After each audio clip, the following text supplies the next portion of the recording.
Next up is Judy Aron, I guess. And Judy's from West Hartford.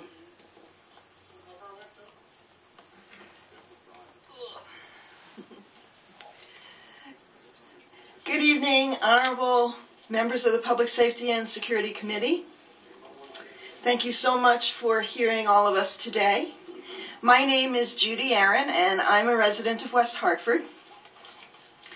Governor Malloy believes me to be the fringe of the fringe, but I'm here today as taxpayer, a mother, a wife, a citizen of Connecticut, and a law-abiding person who has a valid Connecticut pistol permit and firmly believes in our constitutional right, both federal and state, to keep and bear arms uninfringed.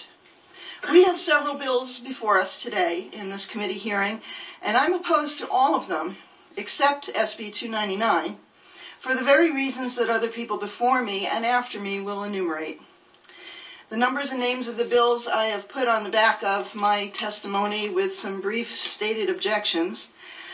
And I don't understand how anyone in good conscience can agree to any of these bills, all of which are completely and utterly ineffective in preventing another Sandy Hook, in my opinion. What these bills do, and especially SB 1076, is to make it more difficult and expensive for any citizen in Connecticut to legally own and operate a firearm, and thus allow a disadvantage for us and a major advantage to criminals. Criminals, by definition, will be exempt from these laws.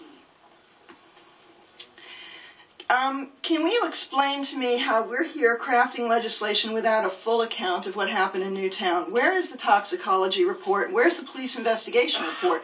It's been 3 months. Without knowing why Adam Lanza did what he did or what drugs he was on, how can we just blame this all on guns and go full bore on restricting access and limiting availability and creating more paperwork and la la la la la?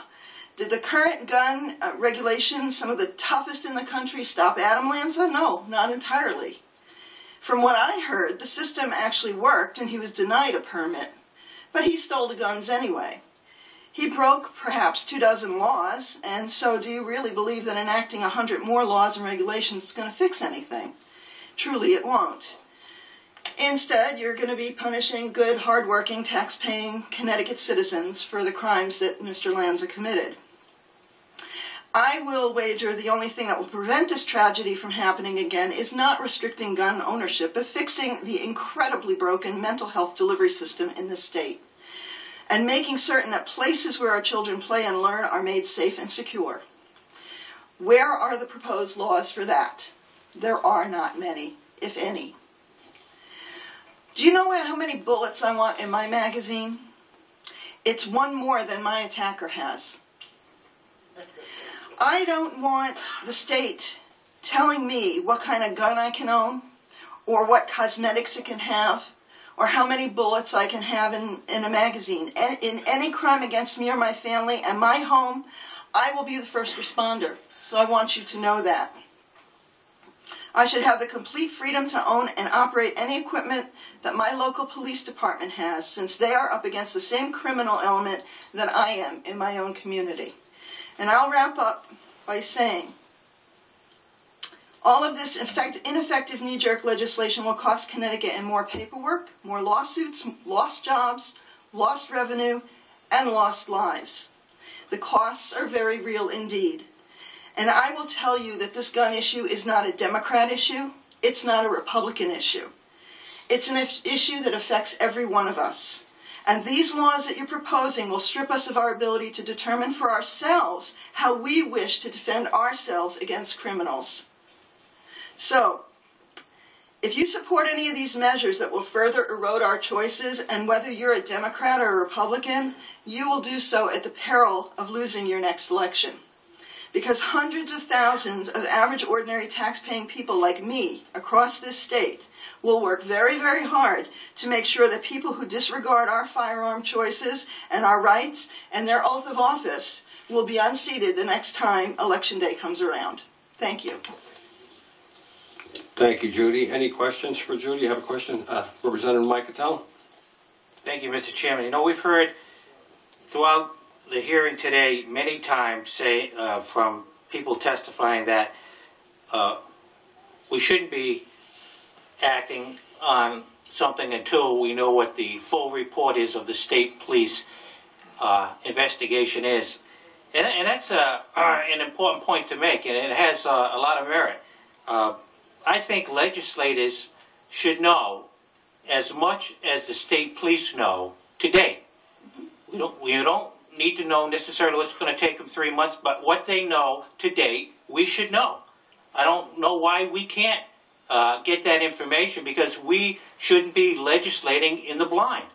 And that's what we may be doing if we go out and do a bill next week not knowing what the investigation report actually says. So we should, as legislators, have the right to know to date, what do they know?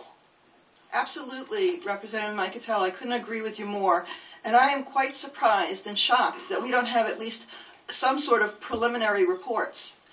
I mean, I can't understand how it would take 3 months for them to produce some sort of toxicology report.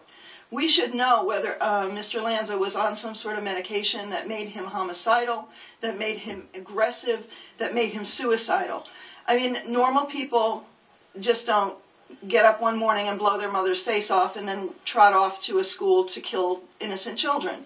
You don't do that. He must have been on some sort of mind-altering psychotic medication. I don't know. We don't know. And we should know. We should know this information, because if there is some sort of side effects to some medications that people are on, they should either be monitored very carefully when they're taking it, or that medication should not be made available to people.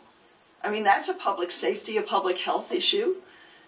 And I couldn't agree with you more. I just don't understand how we can go off and say, oh, well, you know, we should have registration, and we should do this fees, and we should have liability insurance, and la, la, la, la, la. None of those things would have stopped Adam Lanza. I'm sorry. It just would not have.